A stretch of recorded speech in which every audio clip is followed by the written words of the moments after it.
사도신경으로 우리 신앙을 고백합니다. 전능하사 천지를 만드신 하나님 아버지를 내가 믿사오며 그 외아들 우리 주 예수 그리스도를 믿사오니 이는 성령으로 잉태하사 동정녀 마리아에게 나시고 본디오 빌라도에게 고난을 받으사 십자가에 못 박혀 죽으시고 장사한 지 사흘 만에 죽은 자 가운데서 다시 살아나시며 하늘에 오르사 전능하신 하나님 우편에 앉아 계시다가 저리로서 산자와 죽은 자를 심판하러 오시리라. 성령을 믿사오며 거룩한 공회와 성도가 서로 교통하는 것과 죄를 사하여 주시는 것과 몸이 다시 사는 것과 영원히 사는 것을 믿사옵나이다. 아멘. 찬송가 521장 다 함께 찬송합니다.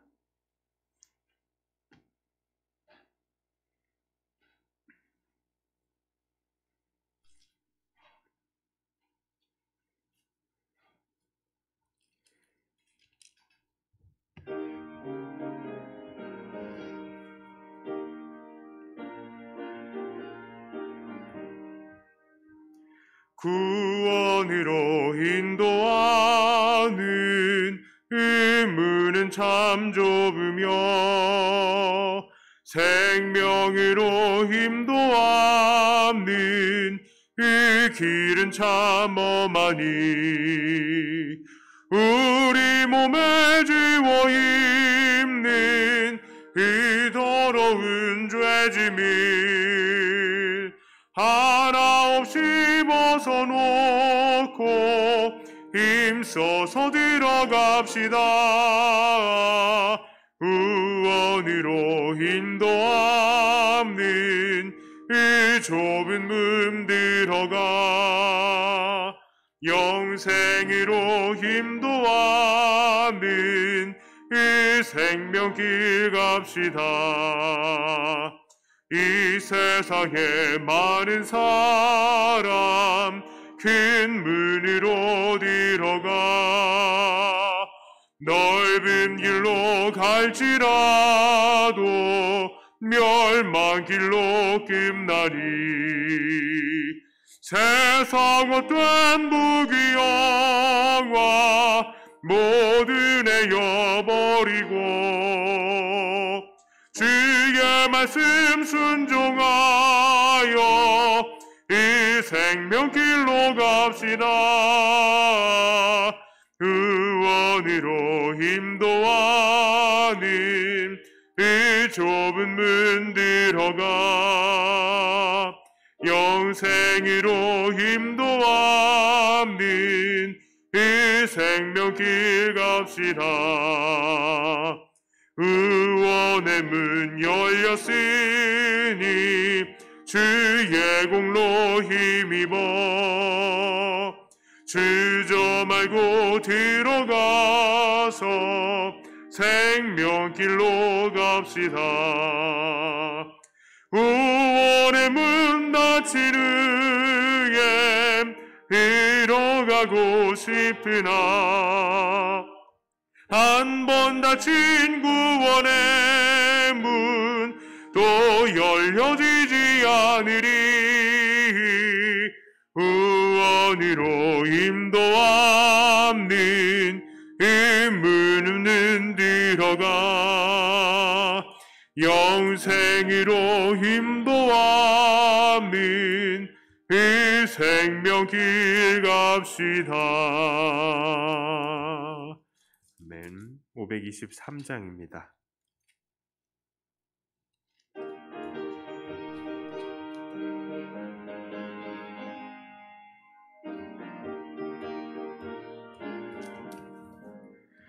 모든 죄악길에서 목자 없는 양같이 모든 사람 길 찾아 헤맨다. 자비하신 하나님 독생자를 보내사 너를 지금 부르니 나오라. 이때라 이때라 주의 긍휼 받을 때가 이때라. 지금 주께 나와 겸손하게 아뢰라. 구원함을 얻으리. 험한 십자가 위에 달려 돌아가신 주 다시 살아나셨네 기쁘다.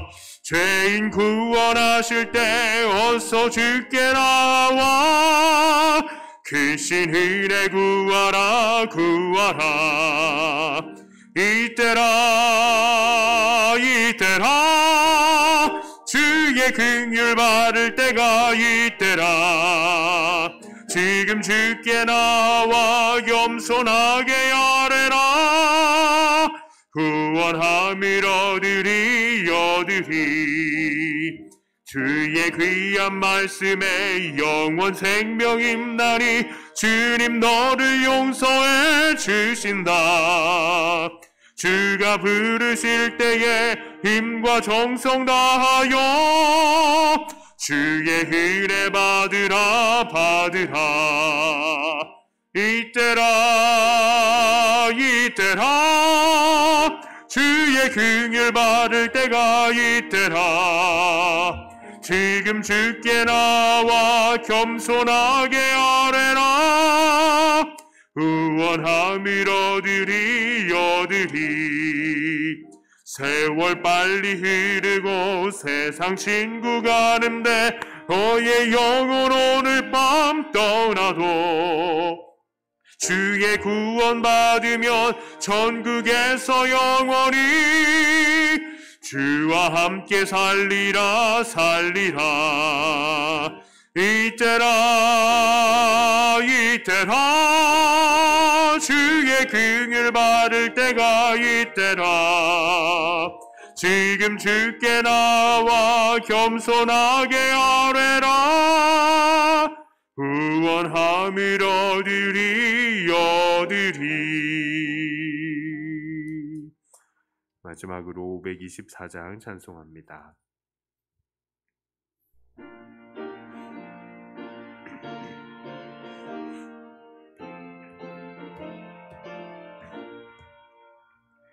갈 길을 밝히 보이시니 주 앞에 빨리 나갑시다. 우리를 찾는 구주 예수 오돌아시네. 죄악 벗은 우리 영혼은 기뻐 뛰며 주를 보겠네. 하늘에 계신 주 예수를 영원히 섬기리. 우리를 오라 하시는 말 기쁘게 듣고 순종하세. 우주를 믿기 지체 말고 속속히 나가세. 죄악 벗은 우리 영혼은 기뻐 뛰며 주를 보겠네. 하늘에 계신 주 예수를 영원히 섬기리. 주 오늘 여기 계시오니 다 와서 주의 말씀 듣세. 듣기도 하며 생각하니 참 진리시로다. 죄악 벗은 우리 영혼은 기뻐 뛰며 주를 보겠네. 하늘에 계신 주 예수를 영원히 섬기리. 아멘. 기도합니다. 하나님 아버지, 우리의 예배를 받아주시옵소서. 연약하고 부족한 우리들을 불쌍히 여기시고 하나님 앞으로 인도하셨으니 하나님 말씀 가운데 은혜 주시며 하나님의 그 은혜에 합당한 삶을 살아가기에 부족함 없도록 우리를 채워주시옵소서. 특별히 간구합니다. 우리 가운데의 연약한 지체들을 지키시고 하나님 앞에 다시 한번 강건하게 일어서서 이 자리에 나와서 함께 예배 드릴 수 있도록 은혜를 허락하여 주시고, 무엇보다도 육신보다도 그 마음이 더 강하여지고 그 속사람이 강하고 담대한 가운데에 낙심하지 않고 하나님 바라보게 하여 주시옵소서. 하나님께 우리의 모든 상태를 다 맡겨드립니다. 우리 안에 하나님의 평안을 주시고 이 세상을 이겨나가는 우리가 되게 해 주시옵소서. 이 시간 맡겨드리며 예수님 이름으로 기도드립니다. 아멘. 자, 골로새서 1장 1절과 2절의 말씀을 우리 다 같이 한번 읽어봅니다. 골로새서 1장 1절과 2절의 말씀입니다. 다 같이 한번 읽어볼까요? 하나님의 뜻으로 말미암아 그리스도 예수의 사도된 바울과 형제 디모데는 골로새에 있는 성도들 곧 그리스도 안에서 신실한 형제들에게 편지하노니 우리 아버지 하나님으로부터 은혜와 평강이 너희에게 있을지어다. 아멘. 자, 오늘부터 골로새서를 함께 나누어 보도록 하겠습니다. 이 골로새서는 바울이 주후 60년에서 62년경 정도, 한 2년 정도의 이 로마의 감옥에 갇혀 있을 동안에 쓰여진 성경입니다. 에베소서도 이 시기에 기록이 되었었는데 사실 많은 부분에서 골로새서는 에베소서와 많은 부분 비슷한 점들을 공유합니다. 그래서 쌍둥이 복음이라는 말을 듣기도 합니다. 자, 골로새 교회는 바울이 직접 세운 교회는 아닙니다. 아마도 본서에 나오는 에바브라라는 사람에 의해서 세워진 교회로 보여집니다. 그러나 바울이 골로새 교회를 세우는 데에 아무런 공을 세우지 않은 것은 아니죠. 자, 왜냐하면 사도 바울은 에베소를 중심으로 아시아 전역에 3년이나 이제 복음을 전했는데요. 그렇기 때문에 그 지역, 아시아 지역의 많은 교회 지도자들이 거의 다 바울의 지도를 받았던 사람들인 겁니다. 그렇기 때문에 골로새도 바로 에베소서와 아주 가까운 위치에 있는 도시였기 때문에 그 교회도 바울로부터 큰 영향을 받았을 것입니다. 오늘 이 골로새서가 처음에 기록된 계기는요, 바울이 감옥에 갇혀져 있었는데 골로새 교회의 지도자인 에바브라가 찾아온 거예요. 그러니까 이 에바브라의 이 모든 것들을 통해서 이 소식을 또 듣고 이 내용들을 또 적어낼 수 있었던 겁니다. 자, 바울은 이 골로새 교회에게 편지를 통해서 인사를 보냅니다. 그의 인사는 그의 여느 편지와도 같이 자기가 하나님의 뜻대로 사도가 되었다는 사실을 밝히고요. 그들 편지를 받는 교회의 성도들에게 하나님의 은혜와 평강이 있기를 축복합니다. 거의 우리 서신서 보면은 그런 내용이에요. 내가 하나님의 뜻대로 부름받은 사도다. 그거 항상 거의 얘기합니다. 자, 그리고요, 너희에게 하나님의 은혜와 평강이 있을지어다. 거의 얘기합니다. 자, 그런데 이 은혜와 평강, 정말 바울이 정말 자주 쓰는 이 축복의 내용인데요. 왜 그렇겠습니까? 그만큼 우리에게 이 은혜와 평강이 필요하기 때문에 이것을 바울이 계속해서 강조하는 것 아니겠습니까? 우리는 정말로 하나님의 이 은혜와 평강이 없이는 살 수가 없죠. 특별히 은혜는 어떻습니까? 우리가 구원받은 것도 전적인 하나님의 은혜입니다. 우리가 잘한 것이 아무것도 없는데도 하나님께서는 우리를 택하시고 하나님의 백성을 삼으시고 우리를 통해서 하나님께 영광을 돌리게 하셨죠. 이것이 하나님의 구원의 은혜입니다. 또한 우리가 구원받은 이후에 매일매일 삶을 살아가는 것도 하나님의 은혜 없이는 불가능한 것입니다. 하나님께서는 우리가 매일의 삶을 통해서 하나님께 영광을 돌릴 수 있도록 매일매일 우리들에게 필요한 것들을 공급해 주십니다. 우리에게 생명을 주시고 건강을 주시고 먹을 것과 입을 것을 주시고 사람들에게 만남을 주시고 또 우리의 영이 깨어서 넘어지지 않도록 말씀을 주시고 때때로는 고난도 주시고 그것을 통해서 우리를 훈련하시죠. 그러니 우리는 늘 하나님의 은혜 가운데서 살고 있습니다. 그리고 이 은혜 없이는 살 수가 없는 존재들인 것이죠. 또한 우리는 평강 없이도 살 수가 없습니다. 하나님께서 우리에게 정말로 수많은 것들을 은혜로 주십니다. 하지만 우리 안에 이 평강이 없으면 이 하나님께서 주신 모든 것들을, 이 은혜들을 진정으로 받아서 누릴 수 없게 돼요. 하나님께서 주시는 이 은혜를 은혜라고 인정을 할 수 있는 것이 언제 가능하냐? 우리 안에 하나님께서 주신 평강이 있을 때 가능한 겁니다. 평강이 있을 때, 이게 은혜구나. 비로소 그때에 하나님의 은혜를 인정할 수 있게 되는 거예요. 세상은 얼마나 험악합니까? 특히 믿음을 가진 자들이 그 험한 세상 속에서 믿음을 지키려면 이렇게 받은 은혜들을 인정할 수 있는 이 평안함이 있어야 되는 것이죠. 그러니 이런 은혜와 평강이야말로 우리 믿는 자들에게는 필수적인 요소다라고 할 수 있겠습니다. 자, 그런데요, 참 이상합니다. 이 은혜와 평강을 줄 수 있는 것은 사람이 아니죠. 하나님이 은혜와 평강을 주실 수 있습니다. 그런데 바울이 뭐라고 지금 이렇게 은혜와 평강이 있을지어다 이러고 있습니까? 자, 여기서요. 그런데 우리는 오해해서는 안 됩니다. 우리가 이 한때에 이 부흥사들이 이런 말 좀 많이 썼죠. 뭐 있을지어다. 그러면서 아멘, 샤샤샤. 그래서 그럼 뭔가 부흥사가 뭔가를 이루어 줄 것만 같은 그런 느낌을 받잖아요. 자, 그런데 이 어쩐지 이 할지어다, 뭐 있을지어다라는 말이 마치 그 사람이 능력으로 무엇을 줄 수 있는 것처럼 오해가 되는 것이 사실입니다만, 여기서 있을지어다라는 말은요, 있기를 바랍니다라는 소원을 말하는 것입니다.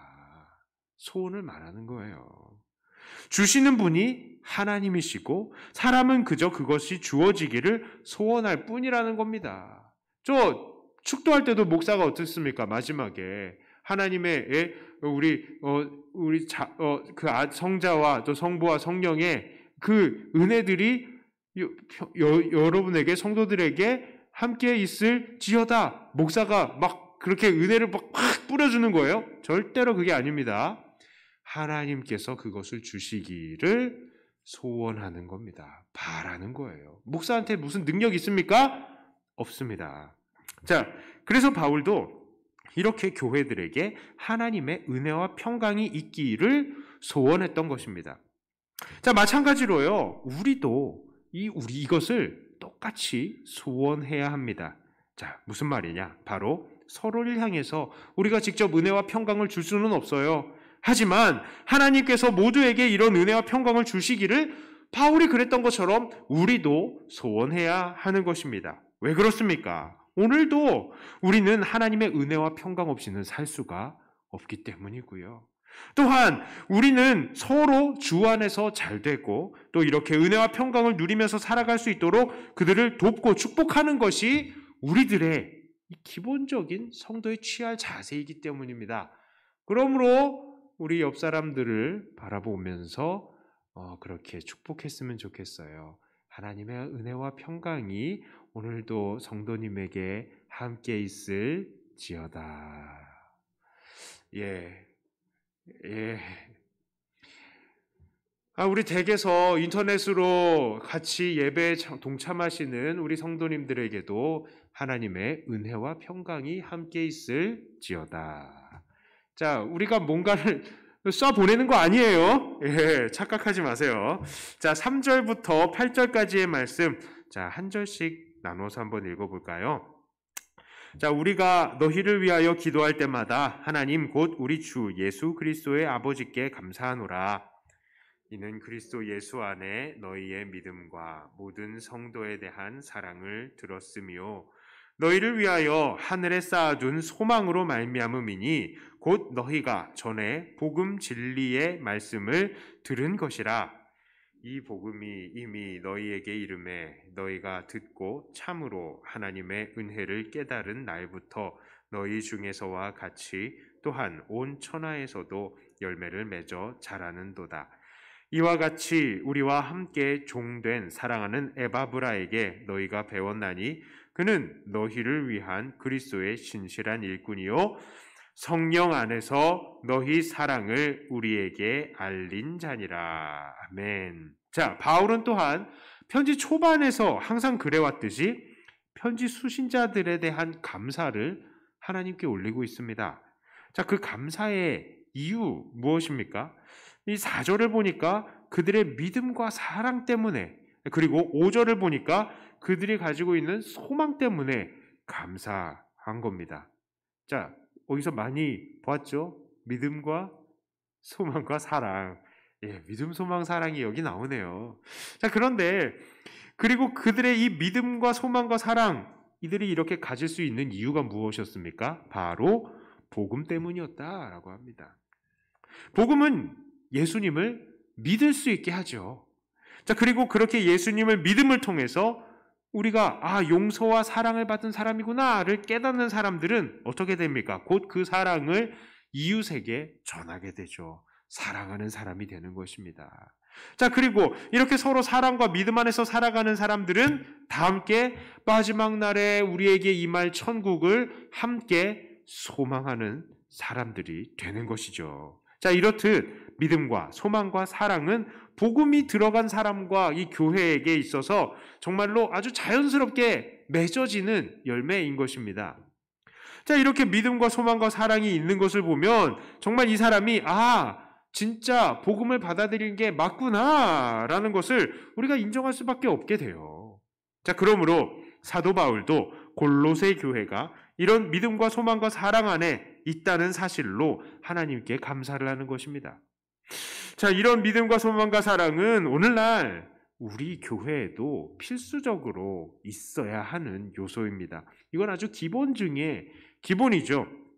보통 신학에서는요, 바른 교회를 구분하는 표징이 있어요. 그게 무엇이냐면은 바른 말씀의 전파, 그리고 성례의 바른 집행, 그리고 권징의 바른 이 집행이 있어야 되는 거예요. 말씀과 또 성례와 권징이 있는 교회가 건강한 교회다, 바른 교회다라고 이야기를 하거든요. 그런데 이것들은 뭐냐면은 외적인 것들이에요. 우리가 정말로 하나님 말씀을 잘 전파하네, 말씀을 제대로 읽네, 목사가 자기 말 안 하네, 이거는 거의 드러나는 거잖아요. 자, 그 다음에 성례가 이루어지네, 안 이루어지나 그것은 겉으로 다 보이는 거죠. 권징도 마찬가지입니다. 이 사람이 잘못했더니 권징이 일어나고 치리가 일어나네. 그래, 이 교회는 바른 교회인가 보다 하고 이 겉으로 보이는 것들은 이렇게 측정이 가능한 거예요.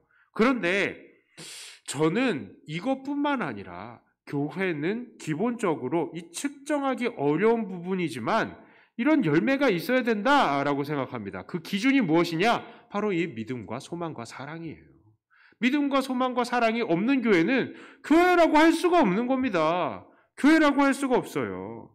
자, 이게 정말 복음을 정말로 받아들인 교회라면 자연스럽게 예수님을 믿고요, 자연스럽게 서로 사랑하고 함께 천국을 소망하게 되는 것입니다. 그러므로 이러한 주관적인 표징들이 없는 그런 사람들은 신자라고 말하기가 어렵고요, 또 이런 주관적인 표징들이 없는 교회는 교회라고 말하기가 어려운 것입니다. 자, 그러면 우리들은 어떻습니까?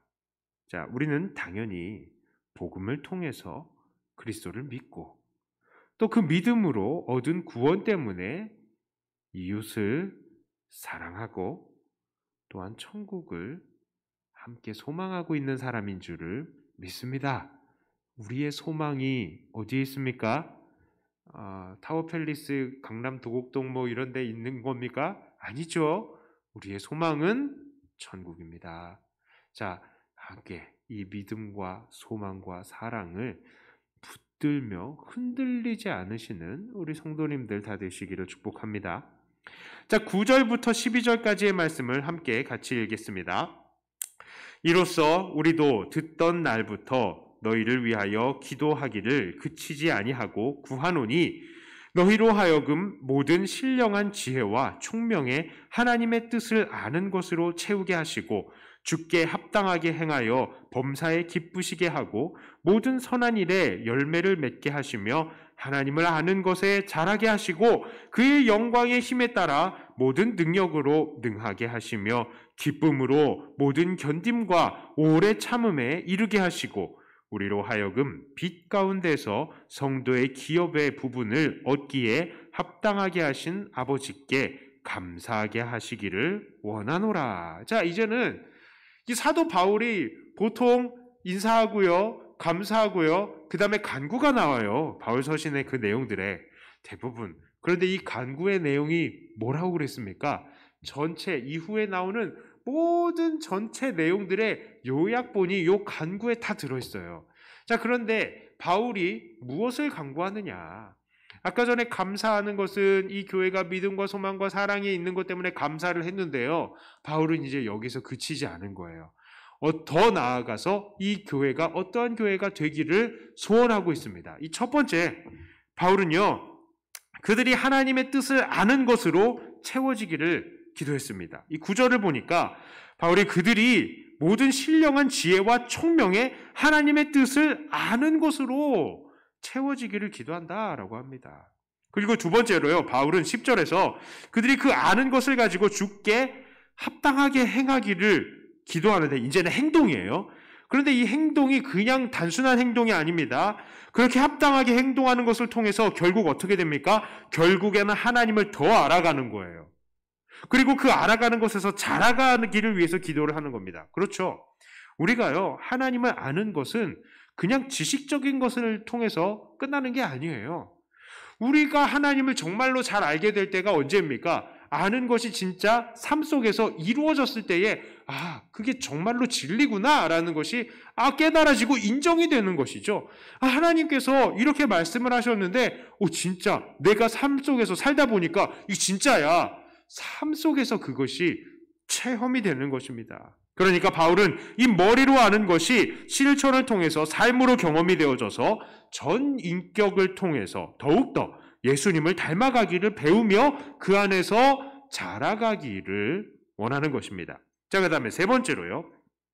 바울은 그들이 잘하는 것에 또 그치지 않았습니다. 11절을 보니까 바울은 그들이 모든 견딤과 오래 참음에 이르게 하기를 기도합니다. 그러니까 이들이 지식과 삶을 통해서 주님을 더욱더 닮아간 이후에는, 자라가는 이후에는 점점 결국엔 복음으로 인해서 그들에게 찾아오는 핍박마저도 견디며 오래 참을 수 있는 사람이 되기를 기도하는 거예요.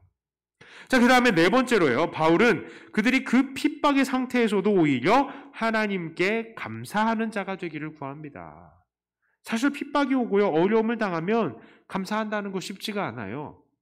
그런데 그들이 어떻게 이렇게 핍박과 고난 속에서 감사할 수 있게 되었을까요? 이 12절 초반을 보니까 그들이 감사할 수 있는 근거가 나옵니다. 그것은 바로 하나님께서 우리를 빛 가운데에서 성도의 기업의 부분을 얻기에 합당하게 하셨기 때문입니다. 한마디로 우리를 천국의 백성으로 삼으셨기 때문입니다. 자, 그렇습니다. 바울은 골로새 교회가 그냥 그저 믿음과 소망과 사랑만 품는 교회에서 그치는 것이 아니라 더 나아가서 어떻게 해요? 지식을 통해서 하나님 말씀을 깨닫고요. 삶을 통해서 그것을 예수님 닮아가면서 점점 자라가고요. 그러니까 진리를 더욱더 깊이 깨닫는 것이죠. 그 다음에 복음으로 인해서 고난을 받되 그것을 끝까지 인내하고 견뎌내고 또 그러면서도 하나님께 감사할 수 있기를, 천국 소망하면서 그것으로 인해서 감사할 수 있기를 간구하는 것입니다. 자, 그러면요, 여기에 따른다면 오늘 우리는 어떻게 해야 돼야 되겠습니까? 이들의 이 모습은요, 이들 골로새 교회를 향한 바울의 간구는 사실 오늘날 우리들에게도 여전히 적용이 가능한 것입니다. 우리도요, 믿음과 소망과 사랑이 있는 데서 멈춰서는 안 되죠. 여전히 우리들도 하나님의 제자, 예수님의 제자이고 하나님의 군사로서 살아가야 되는 사람들인데, 오늘도 우리에게는 이러한 간구, 우리도 똑같이 이 간구를 해야 되고 이 간구가 우리에게 그대로 이루어질 수 있도록 해야 되는 것입니다. 그러므로 첫 번째로 우리는 정말로 하나님의 뜻을 바로 알아야 됩니다. 이런 하나님의 뜻은 소수의 사람들에게 주어지는 게 아니에요. 자, 이 골로새 교회의 이 문제 중에 하나가 무엇이냐면요. 영지주의, 이거 나중에 또 더 자세히 얘기하겠지만 특별한 이단들의 가르침들이 있습니다. 그 이단들의 가르침이 뭐냐? 야, 너희들 특별한 사람들이 있어. 특별한 지식을 나누는 사람들이 있어. 하나님께서 특별한 사람들을 통해서 말씀하셔. 니네가 그 특별한 사람이 될 수 있어. 뭐 이런 식으로 이야기를 하는 겁니다. 그런데요, 하나님의 지식은 특별한 사람들에게만 주어지는 것이 아니에요. 우리들 모두가 하나님의 지혜와 총명을 통해서, 그리고 우리들의 순종의 삶을 통해서 우리는 하나님의 뜻을 받고 알아갈 수 있는 것입니다. 사실 이게 골로새서의 정말로 중요한 주제 중에 하나인 거예요. 자, 오늘날도 그런 이단들이 사실은 있어요. 오늘날도 어떤 이단이냐면은 예수님께서 특별히 만나주신 사람들이 있다. 지금도. 그래서 그런 사람들을 사도라고 그래요. 사도들. 그리고 그 사도들을 통하여서만 말씀을 하신다는 거예요. 그래서 사도들이 이 성경의 권위만큼 높은 이 말씀과 가르침을 가르칠 수 있다는 겁니다. 직통계시죠. 직통계시. 그런 것들을 한대요. 주로 어떤 교회가 그러냐? 이 말씀을 들어보셨을 거예요. 예전에 큰 믿음 교회, 지금 이름을 바꿨는데 뭐라고 바꿨는지 모르겠어요. 변승우 목사가 그렇게 얘기를 했죠. 그러면서 여전히 그런 계통의 사람들이 있습니다. 오늘날도 사도들이 존재한다라는 식으로 하면서 특별한 사람들에게만 하나님의 뜻이 주어진다라고 그래요. 자, 그런데 정말 그렇지는 않습니다. 하나님께서는 우리들 모두에게 하나님의 그 지혜와 총명으로, 그리고 그 삶을 통해서 우리에게 하나님의 그 뜻을 알려주시는 거예요. 우리는 모두 다 그 뜻을 깨달아 알 수 있습니다. 우리 모두가 알 수 있다고요. 종종 어떤 분들은 목사인 저한테 찾아와서 이런저런 걸 묻습니다. 목사님, 나한테 이런 계약이 있는데 이런 계약을 할까요? 말까요? 물건이 나왔는데 이거를 살까요? 말까요? 이사를 해야 할까요? 말까요? 그런 거요. 목사는 몰라요. 몰라요. 왜냐하면요, 그 모든 상황을 다 모릅니다. 저는 다 모르고요. 그리고 또 성도님들이 처해 있는 그 모든 상황들 모를 뿐만 아니라 거기에 대한 전문 지식도 다 없어요. 그거를 더 잘 알고 있는 거는 성도님들 당사자들이거든요. 목사를 무당 취급하지 마십시오. 목사는 무당이 아닙니다. 그냥 여러분들이 기도하시면서 하나님의 뜻을 간구할 때에 하나님께서 우리에게 깨닫게 하시고 또 사람들을 만나게 하시고 상황들을 열어주시면서 그 길을 인도해 주시는 거예요. 우리가 알 수 있는 것입니다. 특별한 사람들에게 하나님께서 뜻을 알려주시는 것이 아니에요. 정말 하나님께서 뜻하신 바가 있다면 하나님은 지혜와 총명을 통해서 항상 가르치십니다. 그리고 그들이 믿음으로 살게 하기 위해서, 말씀대로 살게 하기 위해서 항상 공급하시고, 또 그들이 그렇게 몸부림치다 보면 그들의 삶 속에서 하나님께서 늘 가르치시는 겁니다. 자, 두 번째로요, 우리는 자라가야 합니다. 자, 바울은 우리가 하나님의 뜻을 아는 것에서 자라가야 한다라고 말을 합니다. 이것이 진짜 중요합니다. 우리의 신앙생활은요, 하나님의 뜻을 아는 것에서 자라가는 것, 이게 우리들의 근본적인 방향인 거예요.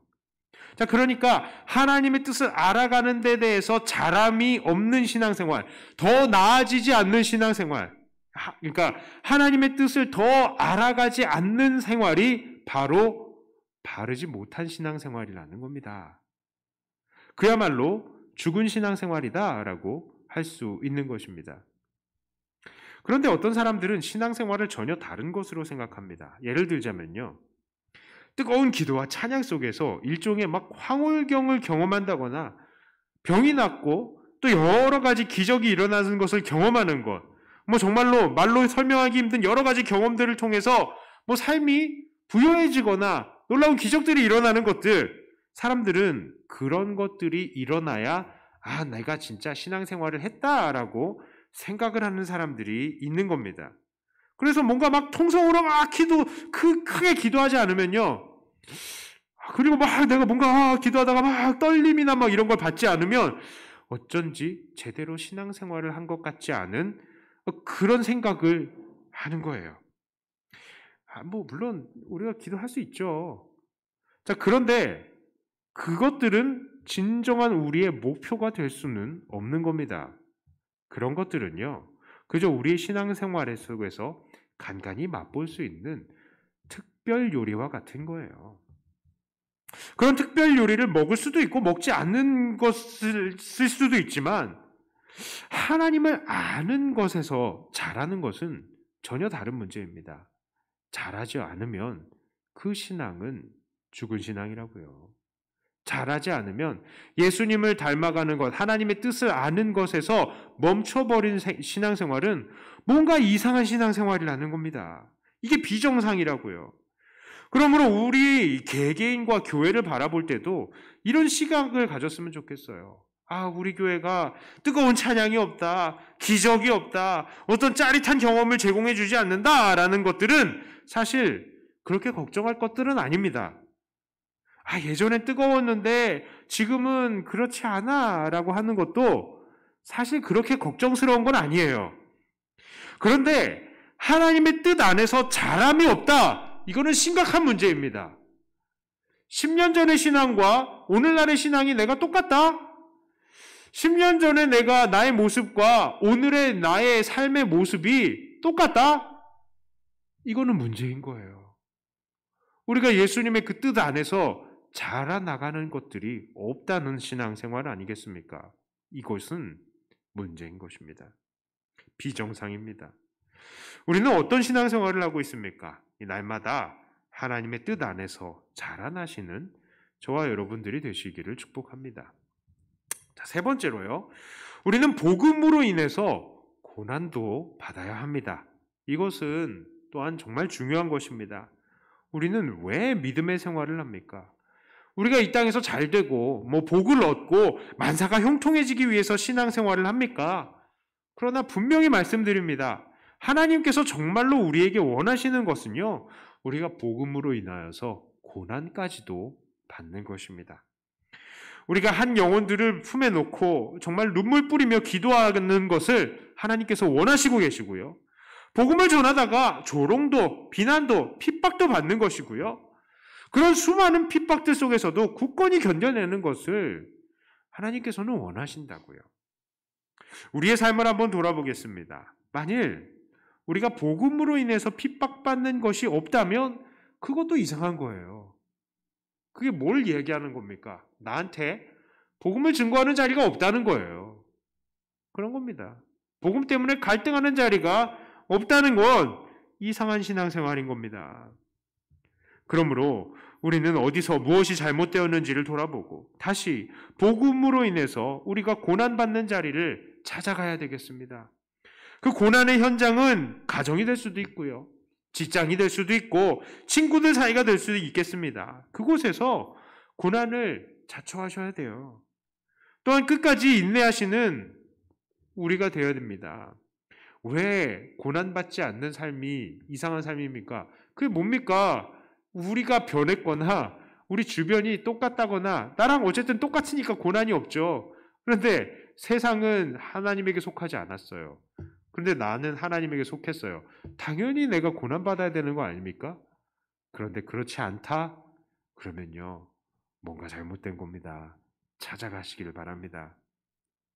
자, 네 번째로 우리는 감사해야 합니다.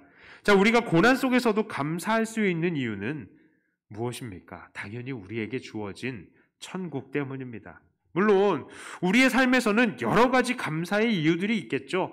사업에 성공을 하거나 자녀들이 잘 되거나 건강한 것들이거나 우리는 그런 것 때문에 감사할 수 있겠어요. 그러나 그것들이 정말로 우리들에게 궁극적인 감사의 제목이 될 수는 없습니다. 그렇죠. 우리가 천국에 가면 우리가 돈, 건강, 자녀 다 데리고 갈 수 있는 건 아니잖아요. 그러나 우리가 장차 들어가게 될 이 천국은 우리에게 영원한 기쁨을 주는 곳입니다. 특히 오늘 12절의 말씀을 보니까 우리가 이미 그 천국에 들어가기에 합당한 자들이 되었다라고 이야기를 하죠. 벌써 우리가 그 천국에 들어가는 자격 요건을 다 갖추었다라는 뜻입니다. 이 세상의 잘못된 가르침들은 우리에게 무엇을 이야기합니까? 너 구원받으려면 무언가 특별한 경험을 해야 돼. 막 짜릿짜릿해야 돼. 하나님의 음성을 들어야 돼. 영적인 체험을 해야 되고 기적들을 일으켜야 되고 너 또 구원받으려면 방언도 해야 되고 엄청난 헌금도 해야 되고 엄청난 헌신을 해야 돼. 잘못된 가르침들이 이렇게 이야기를 해요. 그러나 실상은 절대 그렇지 않습니다. 우리는 이미 천국에 들어가기에 합당한 자들로 인정받은 사람들입니다. 예수 그리스도의 보혈의 은혜로 우리가 이미 천국의 백성들이라고요. 그러니까 여기에 우리가 무엇을 더할 필요가 없다라는 것입니다. 그러므로 우리는 이 사실로 인해서 기뻐하셔야 돼요. 정말 안 기쁩니까? 천국 가고 싶으면은 맨날 네 모든 것들 다 팔고 그지같이 살아라 그러면 어떡해요? 그런데 그렇게 하지 않으시잖아요. 천국 가려면은 매일매일 네 전 재산 팔고 교회에서 살아 그러면은 목사로서는 얼마나 편하겠습니까? 야, 여기 노예들 1, 2, 3, 4 와, 다 내 맘대로 할 수 있을 것 같아. 그런데 그렇게 하지 않으시잖아요. 그렇게 하지 않으십니다. 그래서 우리가 기뻐하고 감사할 수 있는 거예요. 와, 내가 뭘 했길래 나를 천국의 백성으로 삼아주셔. 이 사실로 인해서 우리는 감사할 수밖에 없는 것입니다. 자, 이제 말씀을 정리합니다. 자, 오늘 바울은 골로새 교회를 향해서 그들의 가진 믿음과 소망과 사랑, 이 기본적인 교회로서의 모습을 갖추고 있는 것에 대해서 감사했어요. 자, 그리고 바울은 여기서 그치지 않고 그들이 더욱더 이 신령한 지혜와 총명을 통해서 그리고 선행을 통해서 하나님을 알아가고 또 그것에서 자라가기를 원하고요. 또 그들이 복음으로 인해서 고난을 당하되 그들에게 주어진 모든 고난들 다 감내하면서 오직 천국으로 인해서 기뻐하고 감사하기를 기도했습니다. 자, 그러므로 오늘 우리들도 복음으로 인해서 믿음과 소망과 사랑의 삶을 이루고 그뿐 아니라 더욱더 주님 닮는 데에서 자라나고요. 또 복음으로 인해서 고난도 당하고 천국을 기뻐하면서 감사할 수 있는 그런 우리들이 되어야 하겠습니다. 이 어지러운 세상 속에서 교회가 정말로 교회다워져서 하나님께 기쁨을 올리고 또 우리도 신앙생활을 정말로 기쁨으로 해나가기를 간절히 소원합니다. 기도합니다. 하나님 아버지, 우리가 정말로 구원받은 사람들이 맞습니까? 우리가 정말로 하나님의 교회가 맞습니까? 믿음과 소망과 사랑 안에서 살고 있습니까? 그리고 정말로 우리 주님을 알아가는데 우리가 자라가고 있습니까? 복음으로 인해서 핍박의 자리가 없는 것은 아닌지 우리를 또 돌아봅니다. 그리고 천국으로 인해서 감사하기는커녕 이 땅에 어려움으로 인해서 불평하고 있는 것은 아닌지 우리가 하나님 앞에서 때때로 부끄러울 때가 많이 있음을 고백합니다. 하나님, 우리가 하나님의 백성으로 부름을 받았는데 이 부름받은 자다운 삶을 살아가고 우리가 부름받은 것이 무엇인가를 더 곰곰이 생각해 보면서 이 부름받은 자답게 살아가는 우리들이 되게 하여 주시옵소서. 하나님, 우리 각자의 모든 형편과 사정을 아십니다. 그것이 또 힘들고 견디기 어려운 상황 속에 있는 그런 것일 수도 있을 줄 압니다. 그러나 그 모든 것들은 하나님께서 우리를 더욱더 자라게 하시고 또 주님의 그 뜻대로 우리를 만들어 가시는 과정 중에 있는 것을 압니다.